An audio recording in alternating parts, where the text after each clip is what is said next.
Bon, ici sur la route, il y a aussi un jardin très inspirant ici où voilà, ils font de l'ombre avec des cocotiers. Il y a un moringa juste à côté, il y a les bananiers, il y a les aubergines là un peu plus loin, il y a cette plante là, cet arbuste ici dont on mange les jeunes pousses.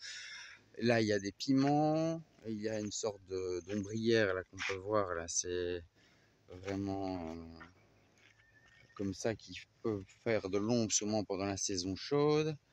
Donc ici, voilà, des allées de cocotiers et des bambous, parce que ces bambous c'est aussi très utile. Et voilà, le potager s'articule comme ça, quoi. Là, il y a encore plein de petits bananiers qui arrivent. Et il mulch également le sol, hein. Ici, on voit une zone qui est moins ombragée, une zone plus jeune. Et ici, donc, apparemment, qui vient d'être créée. On voit que ça continue plus loin. Et donc, il y a du moringa partout. Ah non, ça, c'est du sesbania grandiflora, justement. Et ici, donc, les cocotiers qui sont en train de pousser.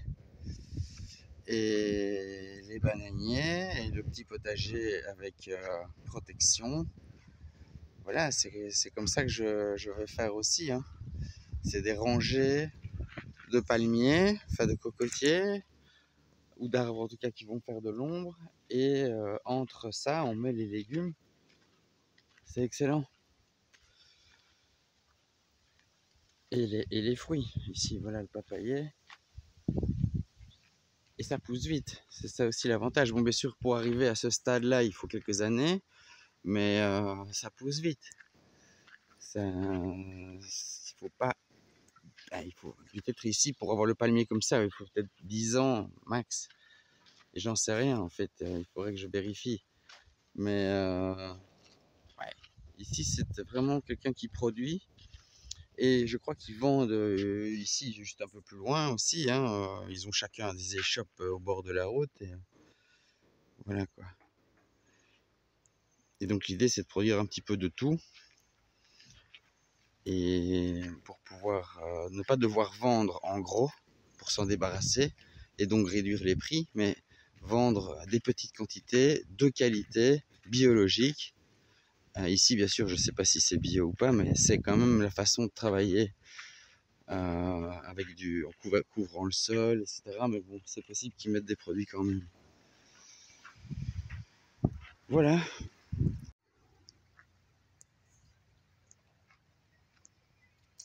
Pareil ici, hein, on peut voir que les bananiers et les papayers sont à une distance de 1 mètre, 1 mètre 20, quoi, plus ou moins.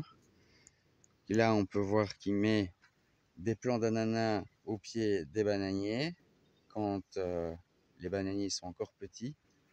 Là, c'est bien mulché aussi au pied des papayers, bananiers et palmiers.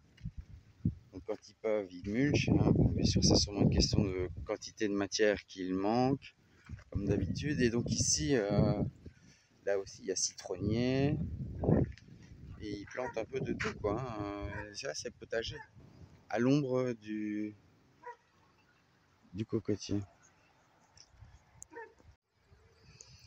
Là, on a le jacquier. On a de la canne à sucre ici, je vois sur des buttes. Enfin, si c'est bien ça, hein, je suis pas encore sûr. C'est des jeunes plants, mais on dirait bien c'est de la canne à sucre.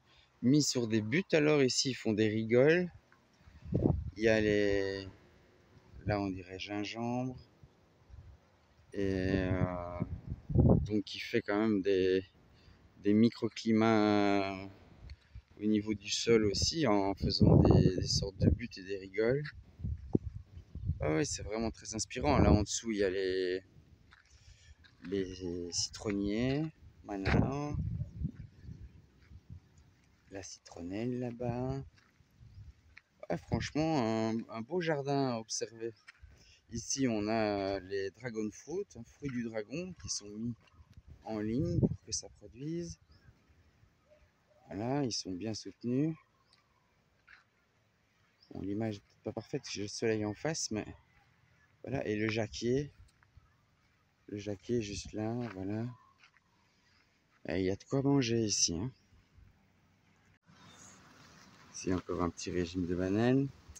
Donc c'est tout pour cette vidéo, pour cette visite inopinée d'un jardin productif fait par un Thaïlandais. Et vraiment très inspirant, hein. Souvent il y a des jardins comme ça sur la route que j'ai pas toujours l'occasion de filmer. Donc là je me suis arrêté.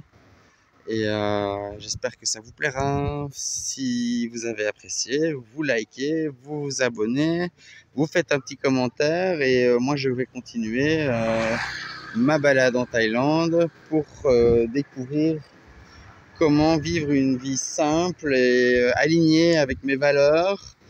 Et c'est ce que je vous invite à faire aussi également, à vraiment redéfinir ce que vous voulez faire dans ce monde, dans cette vie-ci. Et on se retrouve donc pour ça, pour survivreplus.net. À très bientôt, bye bye.